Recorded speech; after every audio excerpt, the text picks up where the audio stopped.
Hi, welcome to the fourth one of my run through of all my music books. I think there's only going to be 5 in total. I might do 6, but it's probably going to be 5. This one, The Small Faces, a day by day. And I mean, this is an impressive guide. Tells you everything, literally down to the breakfast they were having. That doesn't actually have that.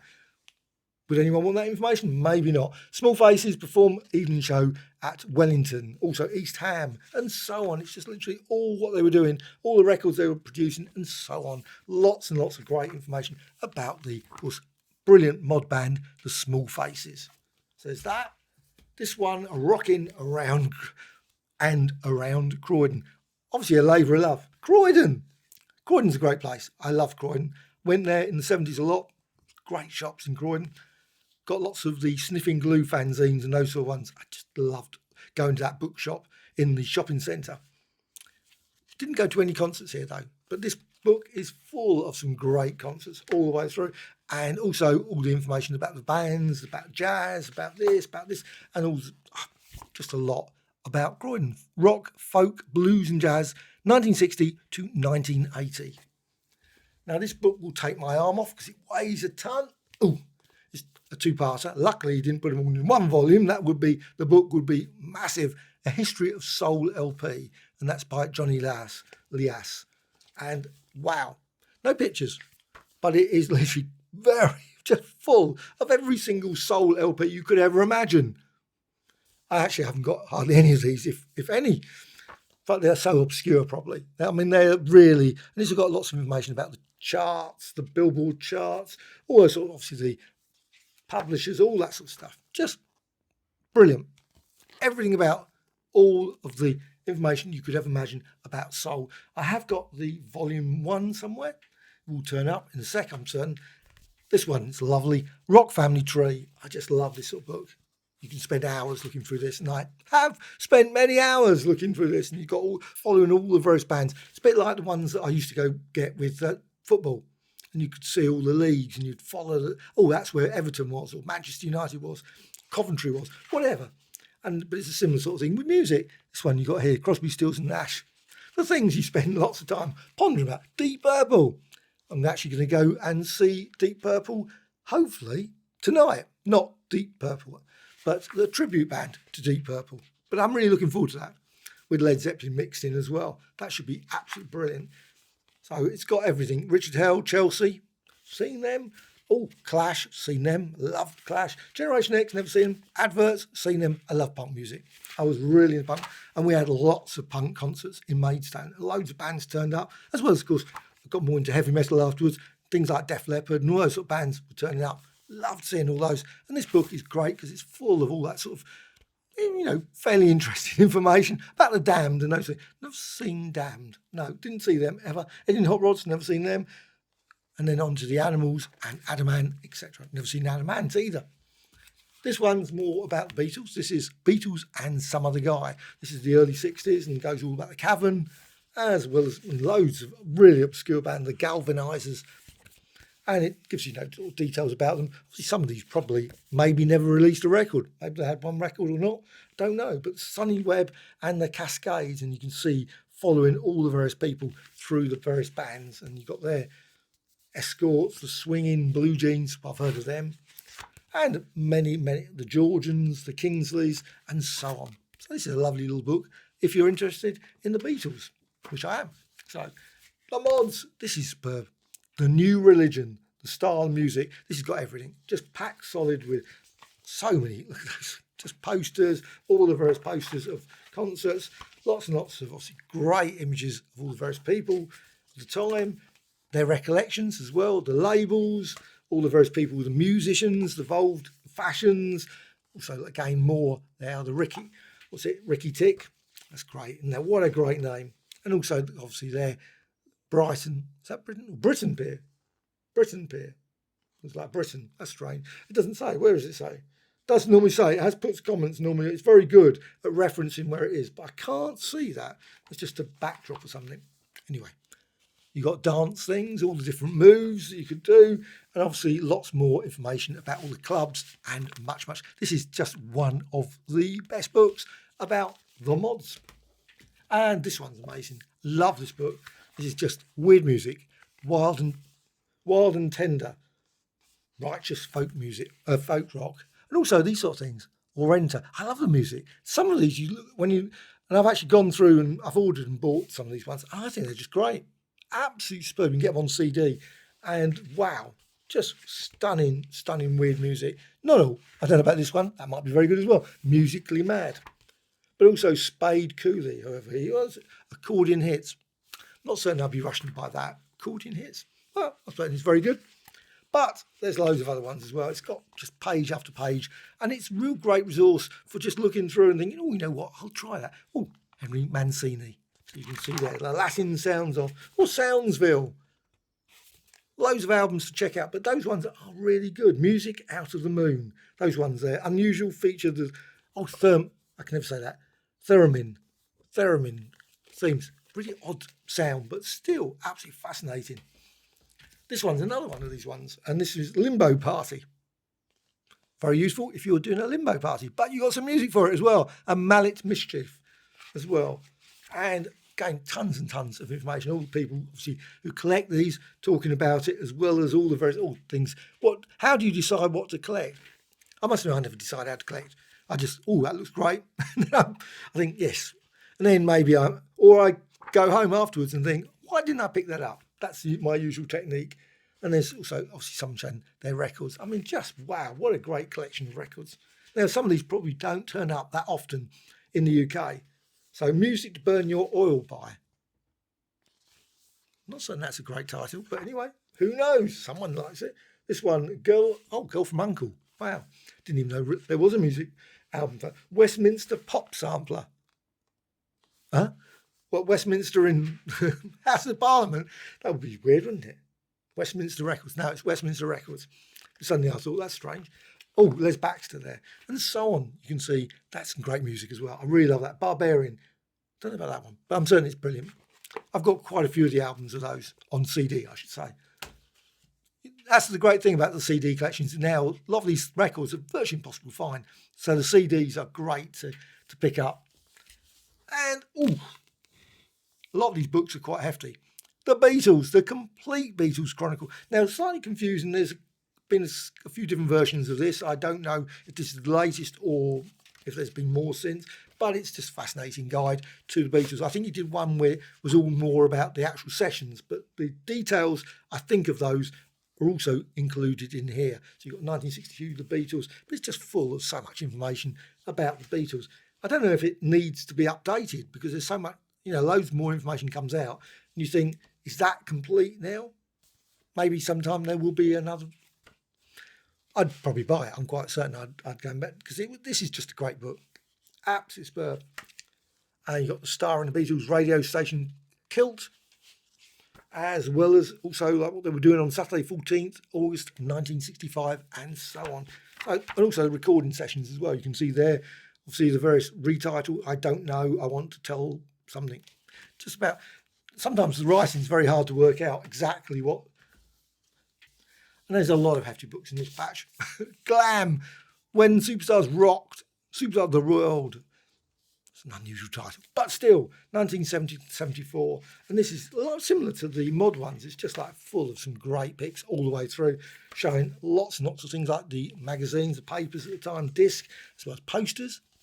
Lots of pictures of various, obviously Slade there, Slade, some other bands, T-Rex, and Clockwork Orange. Okay, was that GLAM? I suppose it was. I suppose it was that time. Walk on the Wild Side, Lou Reed. I think you can classify virtually everyone into it. Jesus Christ Superstars. As well as, look at that.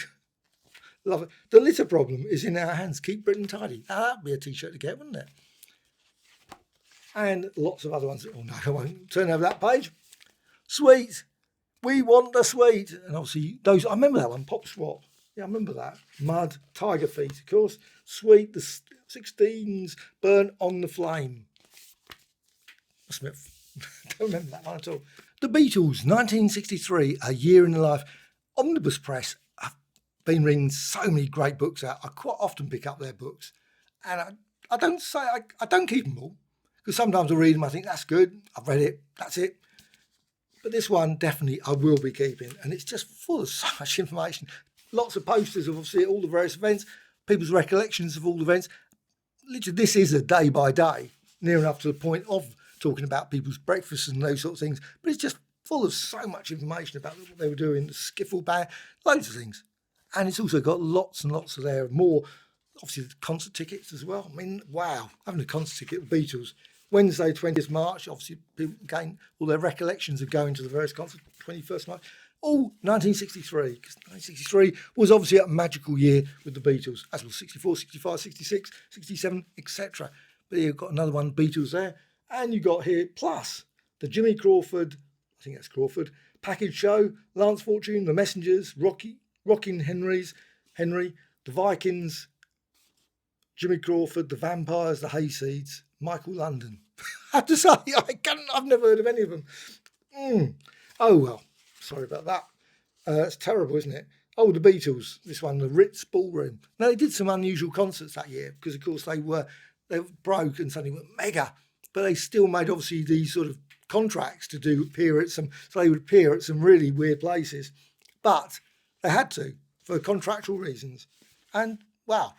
So you would have a school or something, people saying, wow, the Beatles would turn up at school, everyone would go amazing. You can't imagine that in a million years nowadays, can you? But, I mean, of course, a lot is back. But that's what, of course, people did. They do all various things. And like the Beatles, again, 3rd of November, all the way through the year. This is a lovely book. I really hope sometime there is a book, 1964, Beatles 1964, or 65 or 66. But I guess this must have taken forever to research. This is absolutely lovely book, though. Really love that one. This is a superb book. Verve, The Sound of America. Really weighs a ton. Very slick book all the way through with thousands and thousands of pictures of all the albums, as well as lots and lots of photos of all the various stars and tons of information. This is a really comprehensive book of Verve, as well as, of course, that sort of music scene around that period. And this is from Thames and Hudson, of course, who produced absolutely amazing books. And you can see most of the artists that are actually included in the book. Ooh, and it's heavy.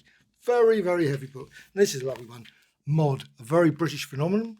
It's quite battered now. I've had this for quite a while. And it's full of some great picks all the way through. Some unusual ones. Some ones that I haven't seen in other books, but you've got a whole range of different things.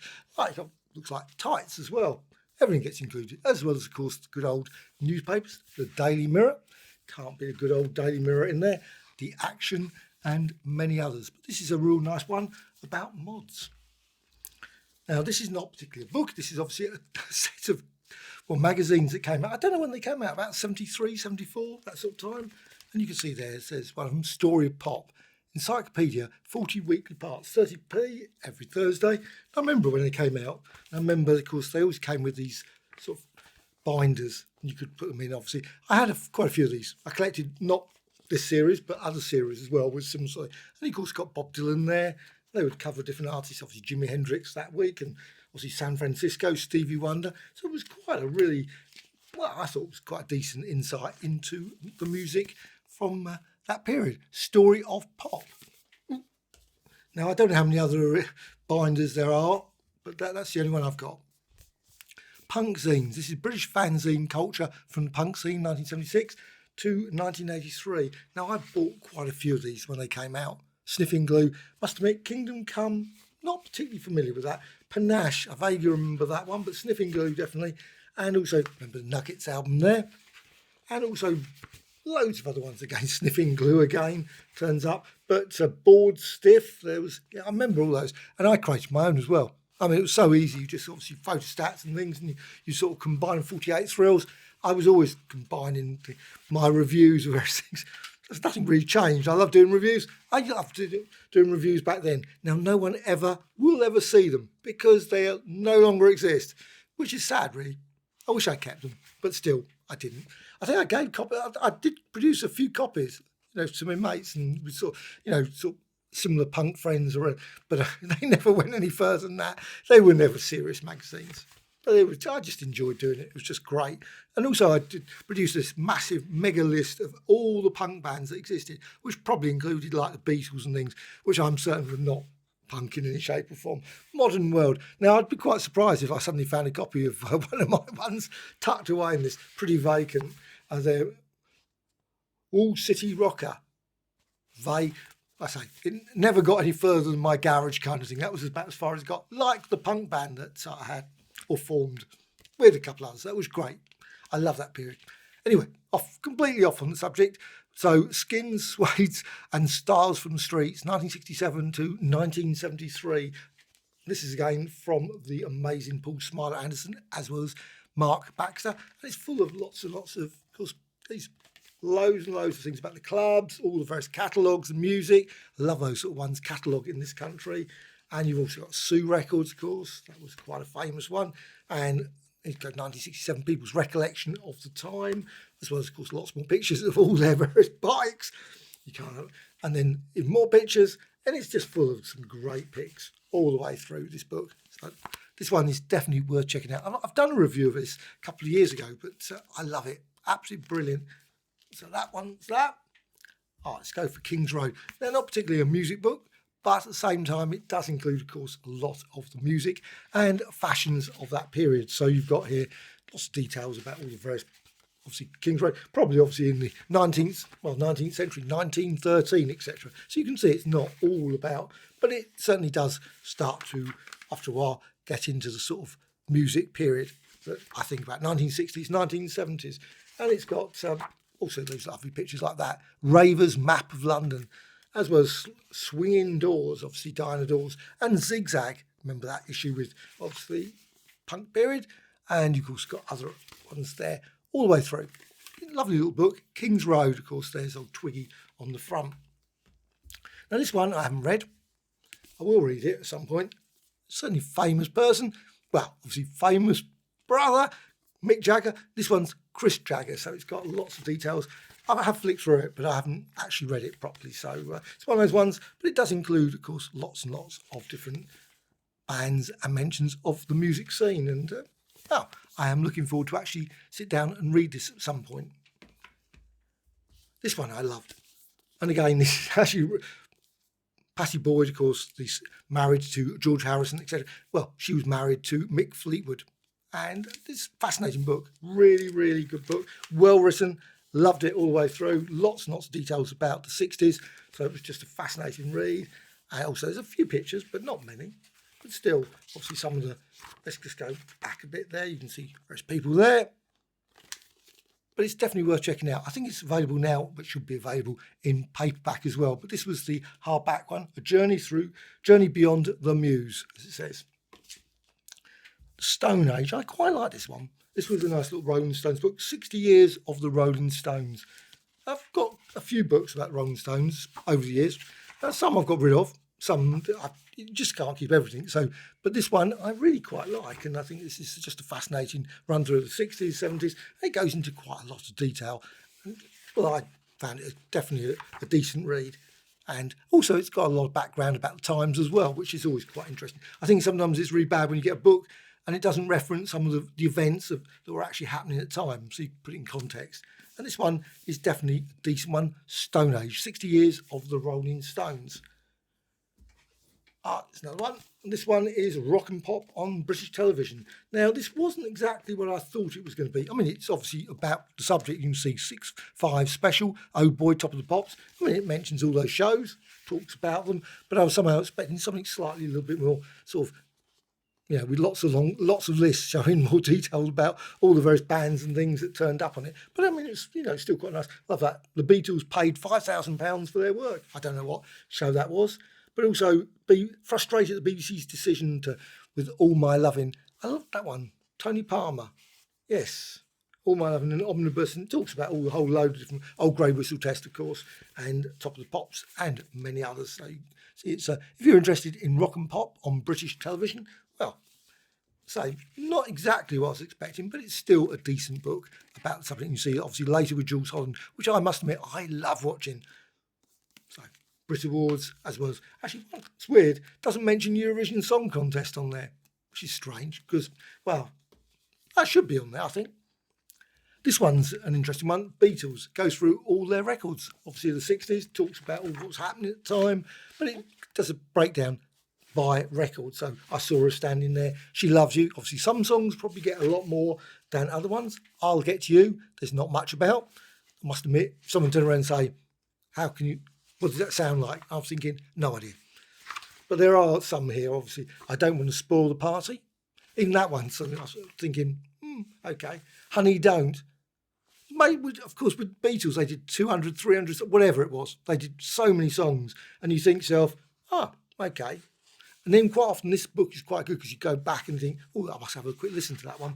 That's one I don't recall particularly well. Or Michelle, of course, those ones are the popular mega ones like Taxman, I'm Only Sleeping, etc. But there are a lot of songs, especially the earlier ones, that I'm not, say, 100% familiar with. So I quite often have to replay the album and think, right, that's it, that song, that one.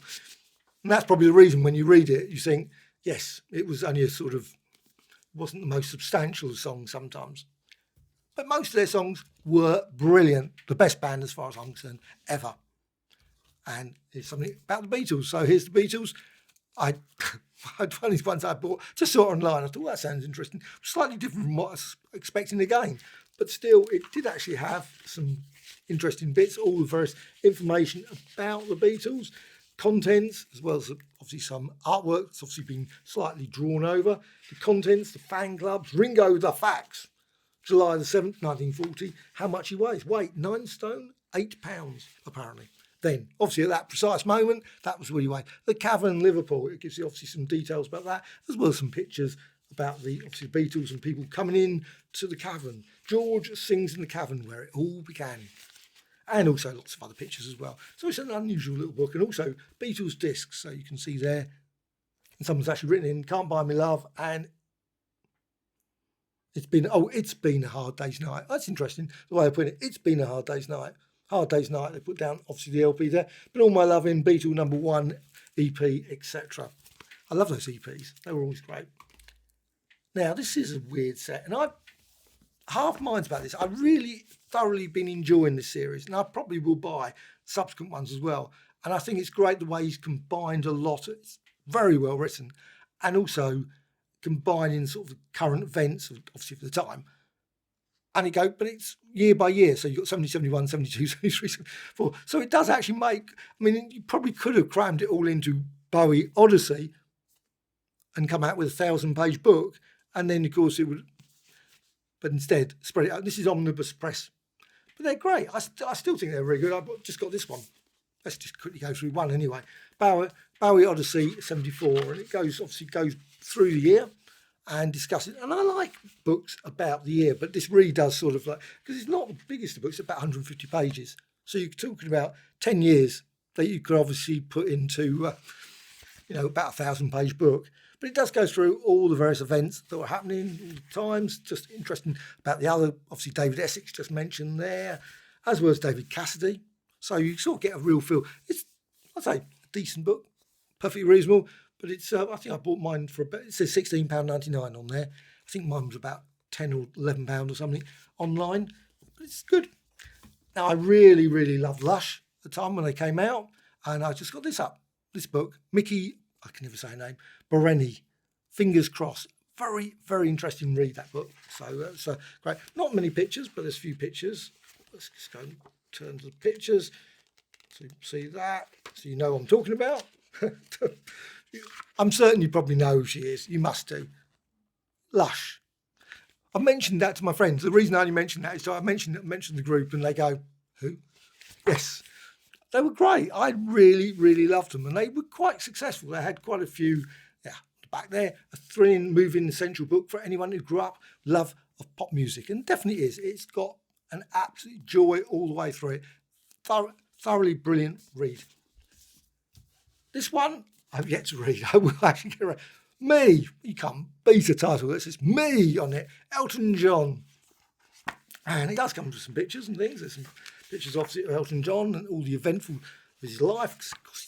But again, Elton John, just one of the best. I love Elton John, and it's just full of information about. Now I've obviously just sort of skimmed through the book. I have yet to actually sit down and solidly read this book. I will get around to reading it at some point.